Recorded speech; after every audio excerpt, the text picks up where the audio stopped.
Now, everybody knows, excuse me, that atopic dermatitis affects, I don't believe in the 30% figure, but I put it up there for purposes of this talk. I think, as Dr. Leo referred to earlier, it's probably closer to 10 to 15%. And although we do not understand the pathogenesis of atopic dermatitis, we do know that there is an abnormal immunoglobulin E immune response in the setting of skin barrier dysfunction.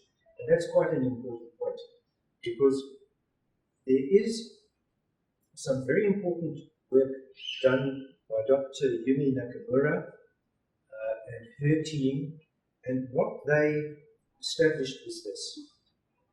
Staphylococcus aureus secretes a delta toxin. This poison damages or destroys the mast cells in the skin. The mast cells release, if you like, histamine or poisonous granules, and that causes the skin to itch and burn. Consequently, I've come to the conclusion, rightly or wrongly, on an observational basis, not an evidence-based basis, that if you knock out the Staph aureus, that whole cycle is going to be reduced and the patient is going to be very much better, and quite quickly. Because at a recent conference in Durban, Natal, in South Africa, Dr. Elizabeth Holland, an esteemed dermatologist out of Denmark, she made a very interesting point. And she said that in laboratory testing, fusidin cream, fusidic acid, which is a topical antibiotic which I believe will become available in the United States sometime next year, in contact with the Staph aureus, kills the bacteria within 3 hours. And that is why those of you who have seen very dramatic responses to my mixture, it's accounted for by the elimination of the bacteria and a stroke by the pyrosin in this country, fusidic acid in others. And that is why I really believe so much in an antibiotic element to the treatment. This is the technical side, which I'll just read through for you very quickly. Mast cells contribute to immunoglobulin E-mediated allergic disorders, including atopic dermatitis. The mast cells release their membrane-bound cytosolic granules, and that is the damaging thing. And that is, as they say here, the important to the pathogenesis of AD and the host defense. And here is an absolutely frightening point. 90% of patients with AE are colonized with Staph aureus. The delta toxin is the devil in this particular product, and several staphylococcal exotoxins, with delta toxin, the prime one, act as super antigens in models of atopic dermatitis. And that's quite important in one or two of the points that I'm going to come to at the moment. The topical antibiotics, these are just the names of the two that are available. And I did want to touch on controversial subjects, and in regard to this controversy, everybody is perfectly entitled to their point of view. And I'm not here to proselytize, I'm not here to change anybody's mind. I'm simply here to present to you my thoughts for what they are worth in regard to red skin syndrome, brow tract atopy, topical steroid withdrawal syndrome. I've labeled this particular section out of left field, because I would like you to know that I know a little bit about baseball, and I, in fact, in Atlanta the other day, went to watch the Braves versus the Phillies, and in local vernacular, Braves clipped the Phillies 2-1. Red skin syndrome. The reason that this occurs is, and I did allude to you earlier, I do not think that this is a syndrome. I think it's a sign of failed topical corticosteroid therapy, meaning steroid number 1 is chosen, there is short-term benefit from the use of the drug. On cessation of that treatment, there is a flare-up of the condition, and then, quite understandably, the physician, the dermatologist, the allergist, or the pediatrician will prescribe a stronger steroid. That goes on and on and on until eventually the steroids have no further effect and the skin is diffusely red. And that, to my way of thinking, is simply a sign of staphylococcal infection, which is not being treated, not a syndrome. Topical steroid withdrawal syndrome, another controversial issue, which is quite interesting, because in the end, I don't believe that you can be addicted to topical corticosteroids.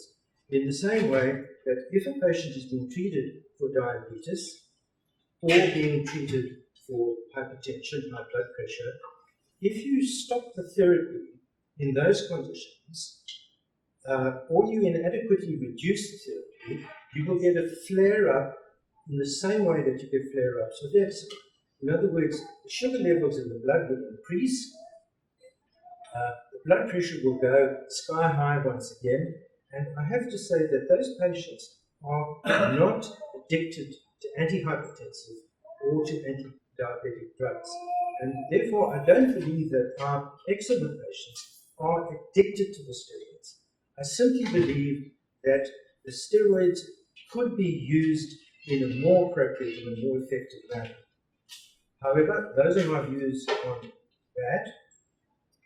And the term that I've coined here is rail track atopy. And rail tracks, as you know, run parallel and usually do not meet. On the dermatological side, we believe less in allergy than perhaps we might. On the allergy side, I think the allergists and the pediatricians put too much emphasis on the question of allergy and not enough on the question of infection. And that is why we run parallel and do not often have points leading one to the other.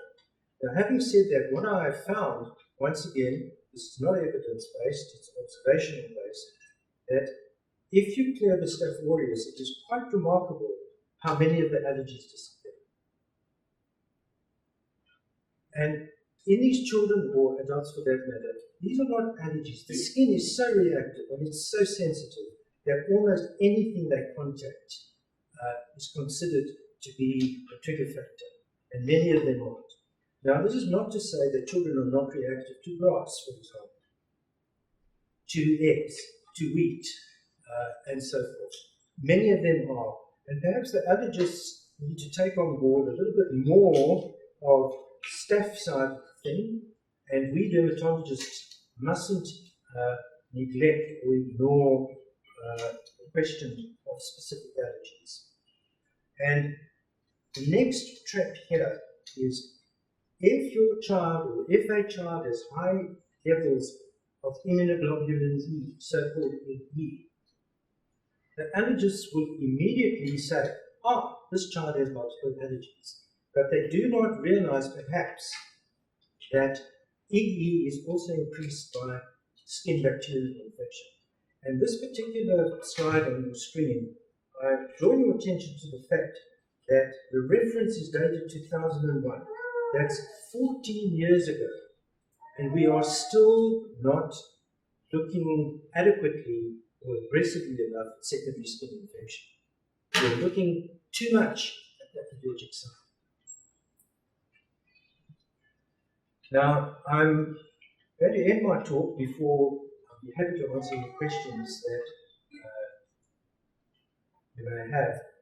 And in the 18th century, there was an English poet. Next slide. Thank you, Lucinda. There was an English poet called Oliver Goldsmith. And he wrote a pastoral poem called The Deserted Village. And he described this idyllic life in an English village. And along as the pastoral poem went along, the highly respected and dearly loved preacher died and was replaced by a new man. The congregation was highly skeptical and very suspicious of this man, and not at all happy with his presence. However, truth from his lips prevailed with double sway, and those who came to scoff remained to pray. Thank you very much for your attention this morning.